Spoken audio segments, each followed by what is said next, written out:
Hello les amis, c'est Raph. Nous sommes le 11 décembre 2021 et puis on se retrouve donc pour la récapitulation de la semaine sur le Nasdaq. Et puis on va faire une petite analyse et on va bouger un peu nos zones parce que le Nasdaq était bien haussier, hein, comme les autres indices d'ailleurs, surtout les indices américains cette semaine. Excusez-moi. Donc, alors le Nasdaq, regardez notre zone 2, hein. Il n'y a pas grand chose de plus à dire. Franchement, ceux qui ont pris. Alors en plus, on avait un double appui, hein, pour les chartistes, hein, ceux qui aiment. Donc on avait un double bottom ici, un W, tac, cassure de la ligne de coup. On vient la retester, regardez, et puis on part à la hausse, hein. Vous savez que dans ce genre de figure, alors ce qui est bien, c'est que ça apparaît exactement sur notre zone 2, donc juste en dessous du support 1 mensuel. Donc l'objectif, c'est la hauteur de la figure, hein. Ok, tac, on duplique. Vous voyez qu'il est largement atteint, ça nous donnait juste sous le pivot mensuel. Voilà. Euh, Petite chose également, eh bien, on est venu également chercher notre pivot mensuel sur le Nasdaq. Bon, on l'avait déjà touché ici, hein, à la baisse. On est venu le rechercher et puis maintenant, voilà, on fait un petit range, hein, on se cherche un peu autour de ce pivot-là, on teste les niveaux. Mais voilà, on reste très haussier. Alors, on a une belle zone de résistance ici, hein, on voit que ça passe pas, hein, les 16 450 ils coincent, clairement, hein, d'accord, c'est une belle zone, hein, regardez, tac, on va supprimer ça. Je vous ai plus fait, hein, je vous ai plus mis sur les deux autres vidéos, je vous ai pas mis non plus la différence euh, CFD futur, mais je vous ai fait une vidéo, vous pouvez aller voir, hein, elle est dans les playlists. Je vous ai fait une vidéo comment justement trouver la différence très simplement. Donc je pense que ça vous arrive dorénavant à le faire par vous-même.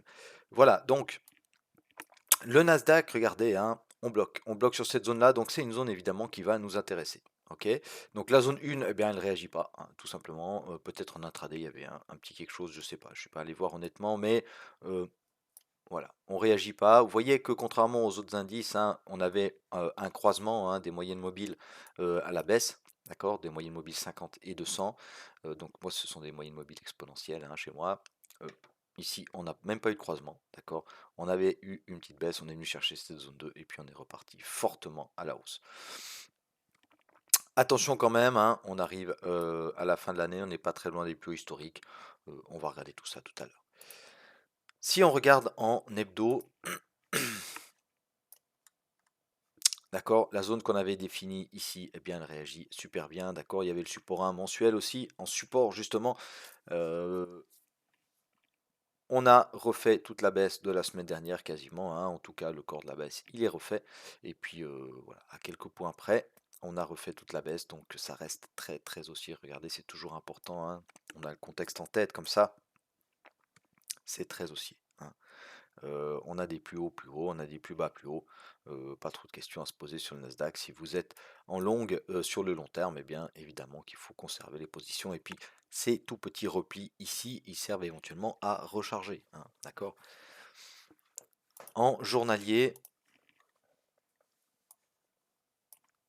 donc la semaine, elle commence ici, hein, lundi, d'accord. Vous avez vu, on est venu tester de nouveau notre zone 2, hein, qu'on avait définie, d'accord, c'est précédent haut ici. Ok.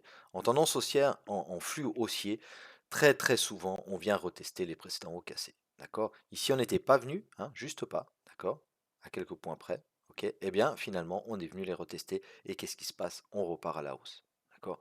Donc, on surveillera évidemment les plus hauts historiques, hein, parce que c'est important.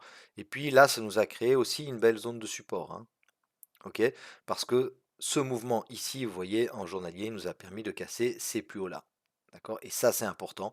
On pourrait venir rechercher cette zone-là pour repartir encore une fois à la hausse et finalement faire des nouveaux plus historiques. Donc, à voir, là, on est quand même bien parti, hein, maintenant. Donc, il faut essayer de trouver, eh bien, de trouver des points d'entrée qui nous permettront évidemment de suivre le flux, hein. Et puis le flux, il est quoi? Il est haussier à long terme, mais maintenant il est même haussier à court terme, hein, si on estime que le 4 heures c'est du court terme. Donc évidemment qu'il est haussier. Voilà, en 4 heures. Alors, qu'est-ce qu'on va faire avec nos zones? On va y aller assez rapidement, hein, parce qu'il est assez clair, Nasdaq, hein, il réagit bien sur des belles zones. Voilà, on dézoome un tout petit peu. Donc notre zone 1, évidemment, on va la déplacer, hein. Notre zone 1, on va la remettre où? On va la remettre ici. Hop, sur nos plus hauts historiques. Donc on va faire une résistance. Ok. Donc la RAM, hein, résistance 1 mensuelle, vous savez que c'est des niveaux très tradés, c'est des niveaux que je regarde beaucoup, d'accord. En plus, ça correspond ici à ce bloc de contrat baissier. Alors on pourrait même la faire un peu plus large, hein. On pourrait la faire comme ça, hein, on va la faire comme ça. Voilà, donc il y a les 750, il y a les 700, hein, il y a les 650. Donc la zone est assez large, un peu plus d'une centaine de points, mais c'est une zone à laquelle il faudra être attentif, hein, d'accord? Parce que ce mouvement ici, il était violent. Donc il y aura clairement, quand on arrive ici, des petites tentatives de vente. Il faudrait vraiment qu'il y ait une bonne news et que le flux soit vraiment violemment haussier pour casser tout ça du premier coup. Ok? Le pivot mensuel, eh ben, évidemment que c'est une zone qu'on va continuer à surveiller, hein, parce que voilà, c'est une zone intéressante. En plus, elle sera soutenue par la moyenne 50 et pourquoi pas par la moyenne 200, hein, si on fait un excès et qu'on revient ici. D'accord. Donc rappelez-vous, hein, si on casse ces précédents hauts ici, d'accord, cette zone ici, eh bien ça peut venir retester, hein. D'accord, vous savez qu'on aime venir retester les précédents hauts cassés. Regardez ici, d'accord, au point près, hein. D'accord, on casse ces précédents hauts là, boum, on vient les rechercher et on repart à la hausse. Voilà. Alors, on va faire une petite zone intermédiaire ici. Ok, ça on va supprimer. Voilà, pour que ce soit un peu plus clair. On va se faire une petite zone intermédiaire là, parce que pour le moment, eh ben, ça coince, hein, comme je vous ai dit tout à l'heure. D'accord, c'est une zone qu'on parvient pas à casser.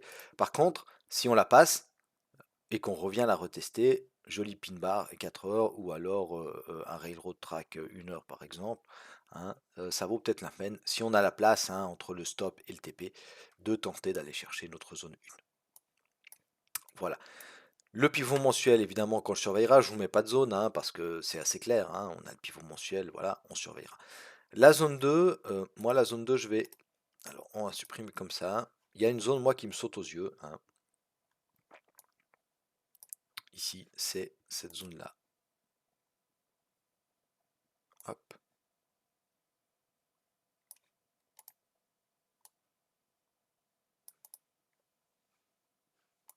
On prend la mèche avec, voilà. Alors, pourquoi cette zone-là? Je pense que vous l'avez compris, hein. C'est une zone qu'on a travaillé, d'accord? Qui nous a fait appui déjà une fois, deux fois. Ici, elle a résisté, d'accord? Alors, on a des excès évidemment, mais elle a résisté. On l'a recassé et on pourrait évidemment venir la retester et y aller 16 000, hein. 16 000, gros niveau. 16 000, 15 009. Voilà. Donc, on en fait notre zone 2 parce que pour moi, je pense que c'est une zone majeure, ça. Ensuite, si on casse cette zone-là, eh bien, dans notre ancienne zone 2, hein, d'accord? Notre ancienne zone 2, ici, vous voyez, c'était les précédents hauts. On est déjà venu les retester une fois, hein, mais si on revient les retester, évidemment qu'elle sera intéressante, hein. Donc ça, on supprime. On en fait une petite zone intermédiaire. Comme ça, on va prendre les précédents hauts ici.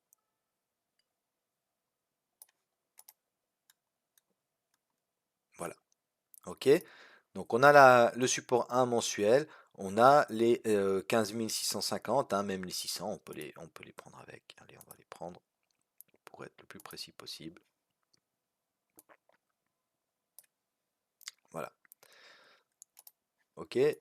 Donc la zone 1, la zone intermédiaire, la zone 2, la zone intermédiaire, la zone 3.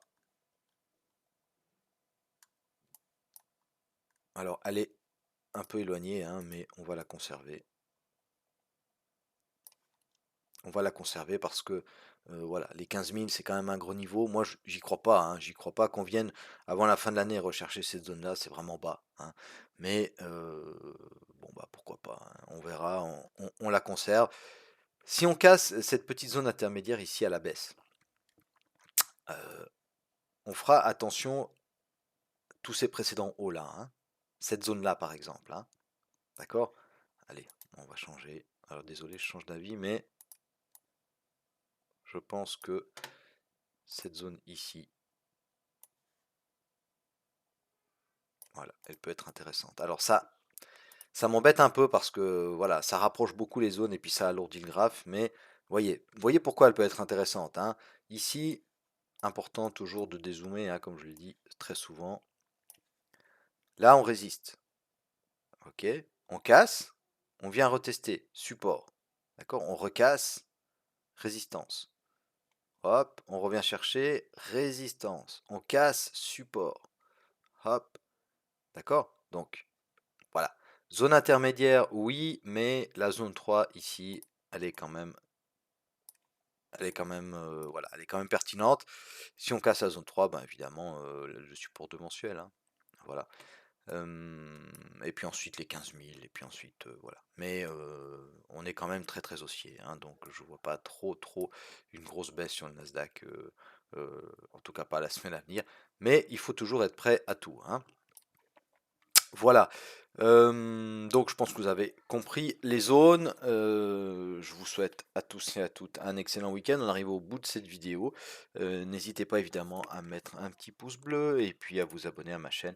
Et puis activer la petite cloche de notification. Je vais vous sortir une ou deux vidéos cette semaine, enfin la semaine à venir. Bon week-end, je l'ai déjà dit. Et puis je vous remercie de m'avoir regardé jusqu'au bout. Salut à tous. Bye bye.